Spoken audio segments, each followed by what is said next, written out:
Allahabad high court की लखनऊ पीठ ने बुधवार को बीजेपी नेता मेनका गांधी की सुल्तानपुर से सपा सांसद रामभुआल निषाद के निर्वाचन को चुनौती देने वाली याचिका को खारिज कर दिया। अब पीठ ने इस पर कहा कि याचिका ऐसे मामलों को दायर करने की जो वैधानिक अवधि है वो 45 दिन की समय सीमा के बाद दायर की गई थी, इसलिए इस याचिका पर गुण दोष के आधार पर सुनवाई नहीं की जा सकती।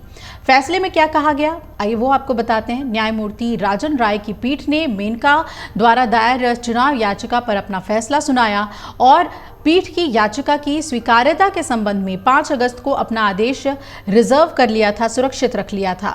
मेनका की तरफ से वीडियो कॉन्फ्रेंस के जरिए पेश हुए सुप्रीम कोर्ट के सीनियर वकील सिद्धार्थ लूथरा ने 5 अगस्त को पीठ के समक्ष कहा था कि याचिका पर गुण दोष के आधार पर फैसला किया जाना चाहिए, क्योंकि हाल में संपन्न हुए लोकसभा चुनाव में सुल्तानपुर सीट से चुने हुए रामभुआल निषाद ने मतदाताओं को अपने पूरे आपराधिक अतीत को जानने के अधिकार से वंचित किया।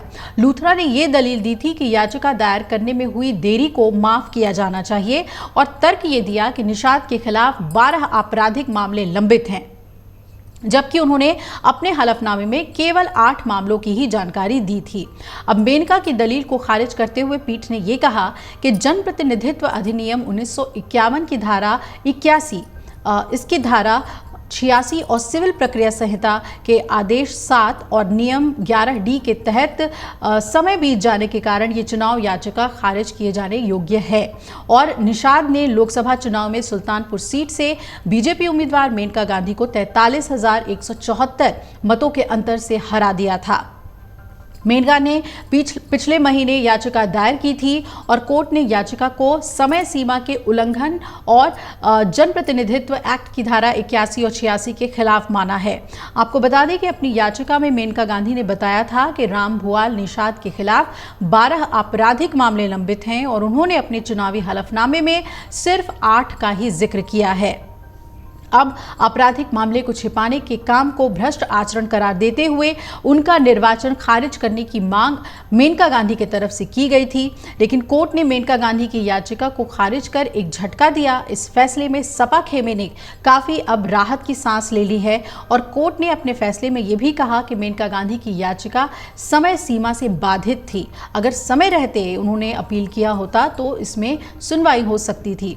ये जनप्रतिनिधित्व एक्ट 1951 के तहत दी गई समय सीमा जो कि 45 दिन की है, उसके 7 दिन के बाद दायर की गई थी। इस वजह से इस याचिका को खारिज किया जाता है। कोर्ट ने मामले में 5 अगस्त को सुनवाई पूरी कर ली थी, फैसला रिजर्व रख लिया था। केस की सुनवाई जस्टिस राजन रॉय की एकल पीठ ने की और मेनका गांधी की ओर से सुप्रीम कोर्ट के वरिष्ठ अधिवक्ता सिद्धार्थ लूथरा ने अपनी दलीलें पेश की थी, जिसे कोर्ट ने दरकिनार किया। आपको बता दें कि मेनका गांधी ने बीती 27 जुलाई को यह याचिका दाखिल की थी। हालिया लोकसभा चुनाव में मेनका गांधी सुल्तानपुर से बीजेपी की प्रत्याशी थी और 4 जून 2024 को जब नतीजे घोषित हुए तो सपा के रामभुआल निषाद ने मेनका गांधी को हरा दिया। तो अदालती कार्रवाई के जरिए एक तरीके से हम कह सकते हैं कि बीजेपी को यहां पर मुंह खानी पड़ी है और सपा ने एक राहत की सांस ली है। वहां से सांसद रामभुआल बने रहेंगे। आगे बढ़ते हैं। अगर आप ये वीडियो YouTube पर देख रहे हैं तो हमारे चैनल को सब्सक्राइब करें और बेल आइकन को दबाना ना भूलें। अगर आप Facebook पर ये वीडियो देख रहे हैं तो हमारे पेज को लाइक करें।